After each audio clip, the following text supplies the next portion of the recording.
শুনছেন কহ গল্প। আজ শুনবেন শিবরাম চক্রবর্তীর লেখা মজার ছোট গল্প পড়শির মায়া। গল্প পাঠে আপনাদের সঙ্গে আছি আমি কামরুজ্জামান জিপু। শিবরাম চক্রবর্তীর লেখা মানেই এক অন্যরকম স্বাদ, অন্যরকম মজা। শুরু করছি পড়শির মায়া।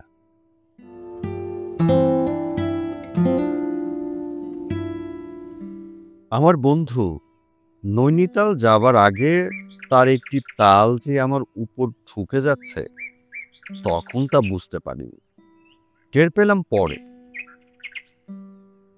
পড়শির মায়া কাটিয়ে যেতে হচ্ছে বলে ফোঁস করে একটা নিঃশ্বাস ফেলল সে। পড়শির প্রেমে তাকে বিগলিত দেখে আমি বিচলিত হলাম। প্রতিবেশীর প্রতি বেশি ভালোবাসা দেখছি যে, এর মানে আমার যে তাদের উপর মায়া খুব তা নয়, আমার অভাবে তারা মনে কষ্ট পাবে সেই ভেবেই আমার দুঃখ। বলে তার আবার আরেক ফোঁস। আমি চলে গেছি এ কথা যদি তাদের জানানো যেত। আহা, বাচ্চ। আমি বলি, তুমি চলে যাবে আর তারা সে খবর পাবে না, তা কি করে হয়? হয় যদি তুমি ভাই আমার হয়ে, মানে তুমি যদি আমার এই অভাব মোচন করো। না ভাই, আমি তোমার ধার দিতে পারবো না, আমার টাকা নেই। আহা, টাকার কথা হচ্ছে না, আমি বলছিলাম কি, এই আজন্ম তো বাসার মেসে কাটালে, দিন কতক বাড়িতে কাটাও না। আমি নৈনিতালে বদলি হয়ে যাচ্ছি, কদিনের জন্য কে জানে। আমার অমন বাড়ি তো খালি পড়ে থাকবে।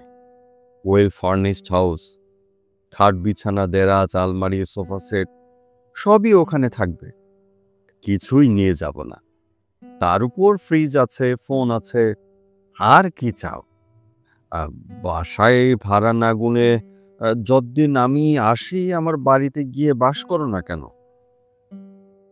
তোমার অত বড় বাড়ির ভাড়া দেব কোত্থেকে? ভাড়া কে চাইছে তোমার কাছে? কেয়ারটেকার হয়ে থাকবে তো, আমার চাকরকে রেখে যাব। সেকেন্ড ক্লাস সার্ভেন্ট ওরফে ফার্স্ট ক্লাস কুক, সব রকম রান্না জানে, আর তার বেতনটা কেবল তোমায় দিতে হবে। তা না হয় দিলুম, কিন্তু তোমার অভাব মোচনের কথা বলছো যে, আমার দ্বারা কি করে হবে সেটা? তোমার পড়শিরা যখন তোমায় দেখতে পাবে না, মাথাও ঘামাবে না। ঘরে আলো জ্বললে তারা ধরে নেবে আমি আছি, কোথাও হয়তো কাজে বেরিয়েছি, ফিরবো এক্ষুনি। এমন কিছু একটা তারা আজ করে নেবে। আমার চাকরকে দেখতে পেলেই তারা বুঝবে আমি আছি, বুঝলে কিনা? তুমি চলে যাবে আর তারা সেটা দেখতে পাবে না?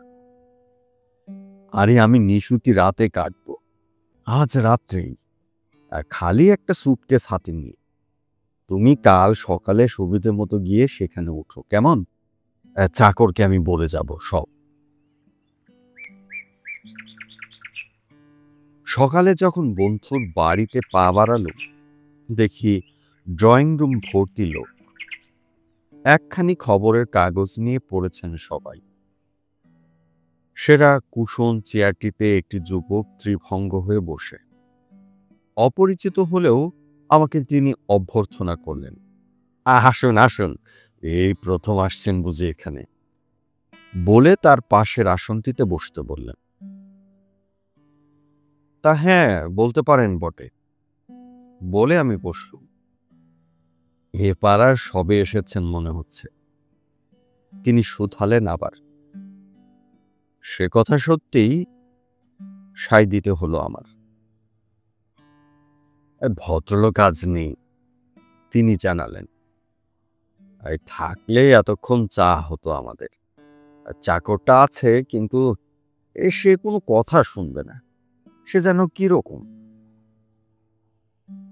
আচ্ছা, আমি বলছি, বলে ভেতরে গিয়ে চাকরকে ডেকে জিজ্ঞেস করলাম, এরা সব কারা রে? পাড়ার লোক, রোজ খবরের কাগজ পড়তে আসে সকালে, অফিসের টাইম হলেই চলে যাবে। তাই একটু চাটা করে দাও না ভদ্রলোকদের, 2-4খানা করে বিস্কুটও দিও, থাকে যদি। মুখ বেঁকিয়ে এসে চলে যায় চা বানাতে। দুপুরবেলা বিছানায় শুয়ে খবরের কাগজখানা নিয়ে পড়তে গিয়ে দেখি কাগজটা টুকরো করে রেখে গেছে।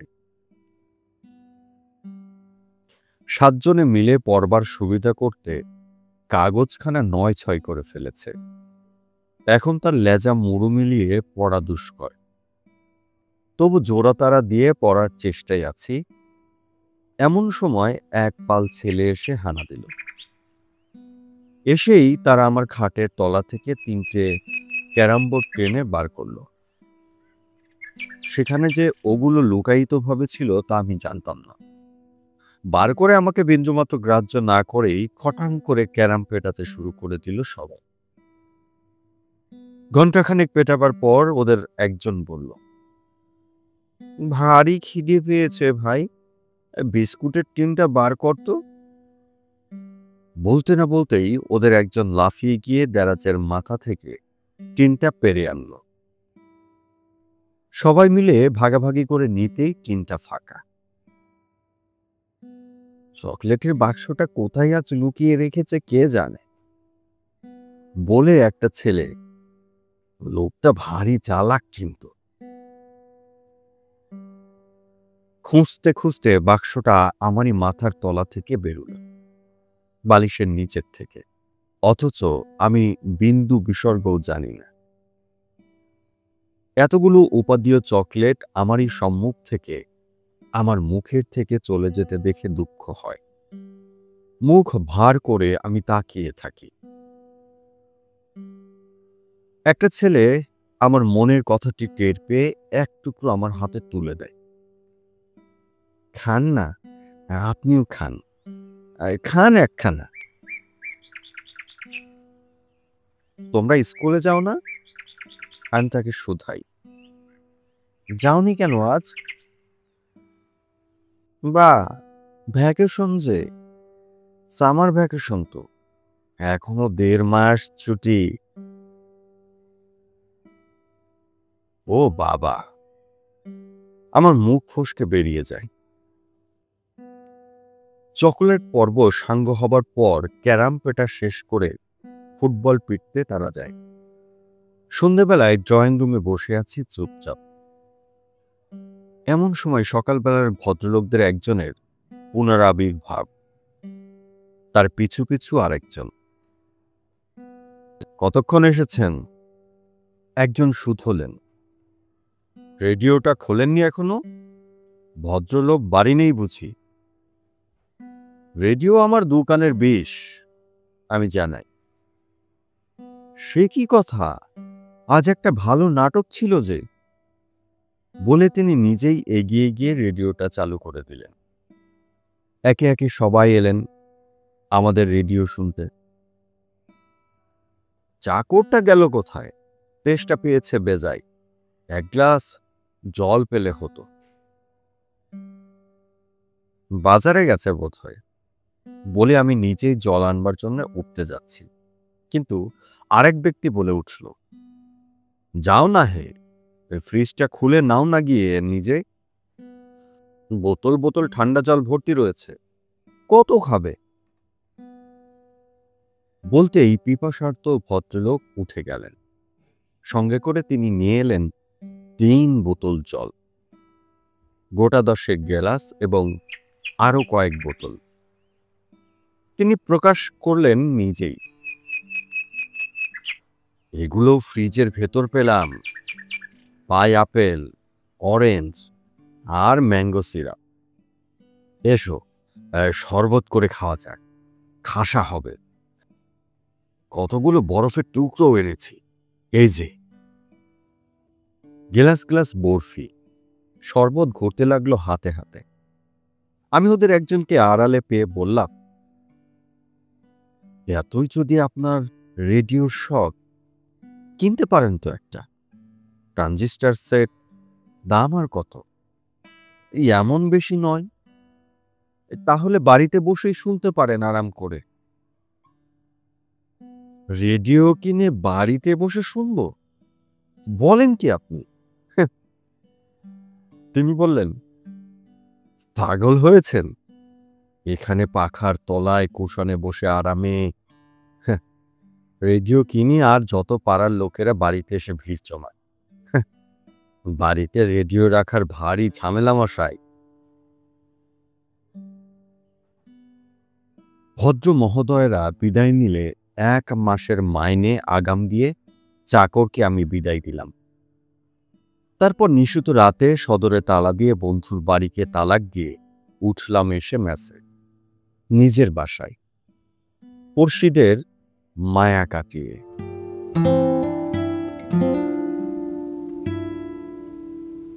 বন্ধুরা, এতক্ষণ শুনছিলেন শিবরাম চক্রবর্তীর লেখা অসম্ভব সুন্দর ছোট গল্প পড়শির মায়া। এরকম আরো গল্প কিংবা উপন্যাস শুনতে চ্যানেলটি সাবস্ক্রাইব করে পাশে থাকা বেল আইকনটি অন করে দেবেন। এছাড়া গল্পটি কেমন লাগলো সেটিও আমাদেরকে কমেন্টস করে জানাতে পারেন। গল্পটি ভালো লাগলে অবশ্যই প্রিয়জনের সঙ্গে শেয়ার করতে ভুলবেন না। এরকম আরো গল্প কিংবা উপন্যাস নিয়ে আবার আপনাদের সঙ্গে দেখা হবে। সেই পর্যন্ত আপনারা সবাই ভালো থাকবেন, সুস্থ থাকবেন।